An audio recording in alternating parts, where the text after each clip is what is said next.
Hi everyone, I'm Dale Smith, aka Journo Dale, and we're here to talk about Canadian politics.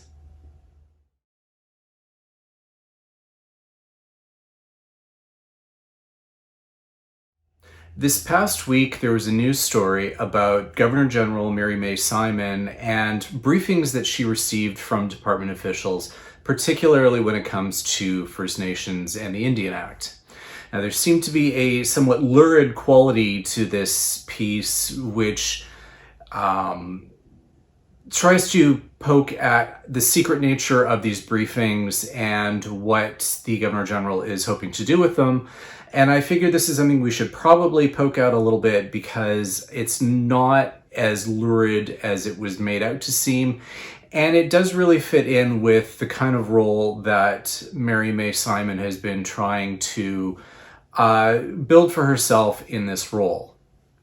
So, one of the things to remember is that she came into office with a few stated priorities that she wants to really use as initiatives when she's as Governor General, and those are to advance reconciliation, climate change, youth, and mental health.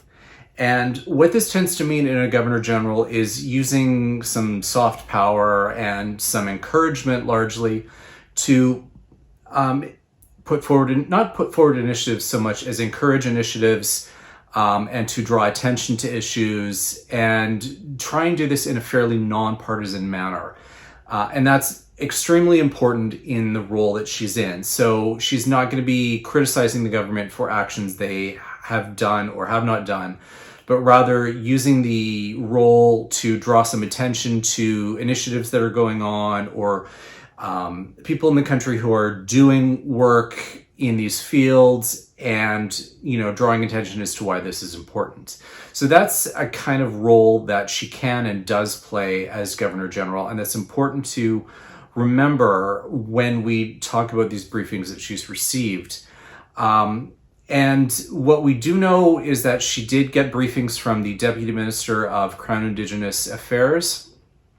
And what that tends to mean is that she's getting some high-level information about what is going on, in this particular case, about the Indian Act and initiatives that the government has made in order to move some people partially or fully out from under it. And we do have to remember as well, there is a great diversity of thought within Indigenous communities and First Nations communities in particular about what they want to see as the future of the Indian Act. Some of them want it scrapped wholesale, some of them want it modified, some are not fully dissatisfied with the current relationship.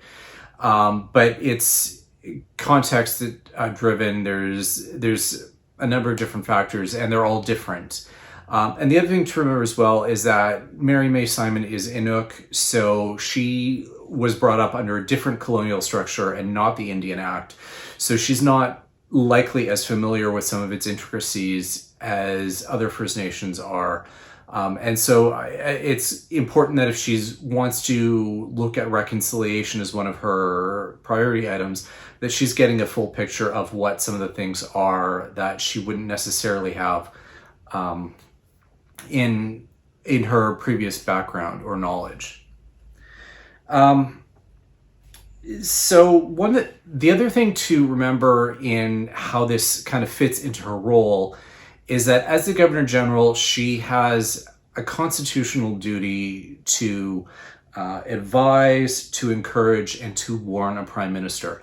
And what that tends to mean is the Prime Minister and the Governor General will often have conversations about what's going on in Canada and kind of have some back and forth in terms of what she hears when she goes on tour or when she engages with groups across Canada, and can pass that along to the Prime Minister in a way that is, again, nonpartisan and in, I guess, some of the softer power, the quiet diplomacy that the role offers her.